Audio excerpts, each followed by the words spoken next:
peristiwa dugaan pelanggaran. Dugaan pelanggaran ini kalau dipecah banyak lagi, Pak.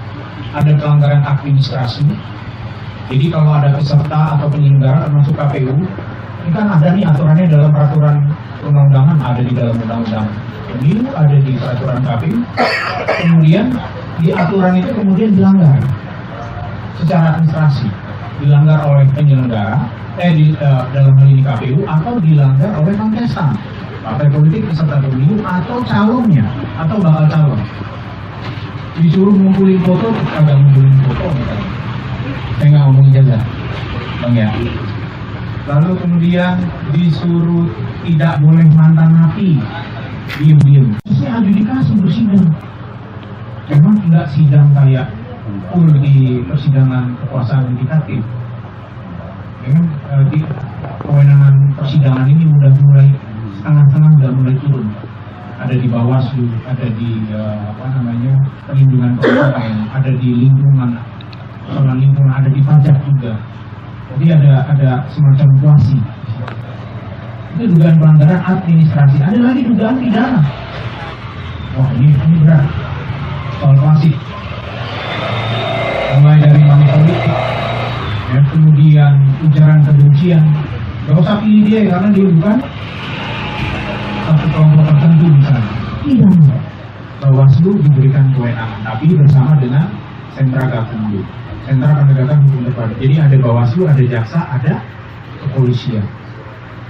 Apalagi kewenangan penyelesaian sengketa. Ini calon yang sudah dicoret sama KPU boleh nggak melakukan upaya hukum? Boleh. Caranya gimana? Datang ke Bawaslu DKI mengajukan permohonan penyelesaian sengketa.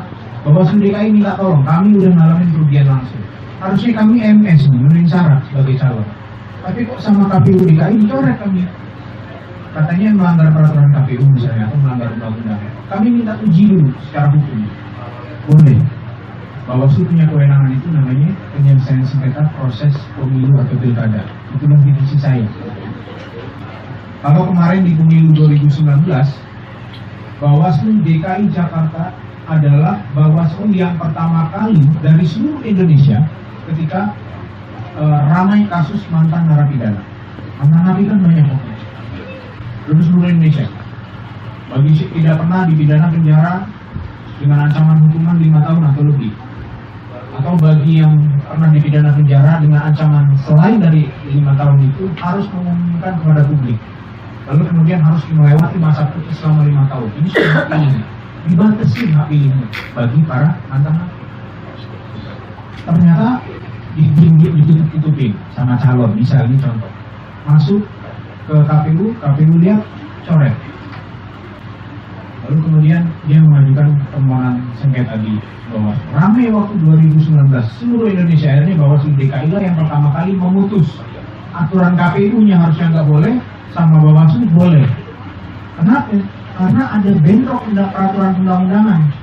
Undang-undang cuma bilangnya A, peraturan KPU-nya ini lebih kurang ya Pak ya. Bilangnya A dan B, dilarang A dan B.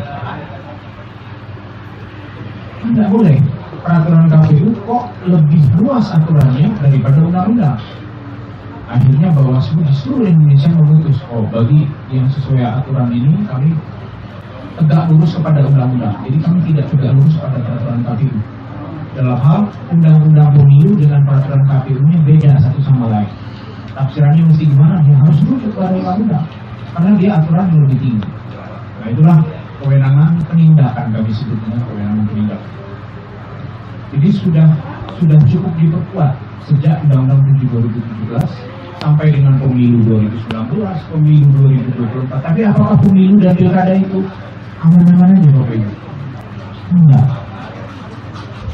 Masih banyak nih, kalau pemilunya sukses, KPU-nya ditepuk tangan.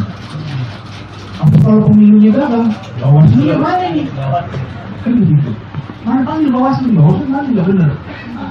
Makanya saya sedikit ingin kami berbagi cerita. Memang kami diperkuat secara struktur dan secara kewenangan. Tapi kemudian soal saya ambil contoh soal partisipasi.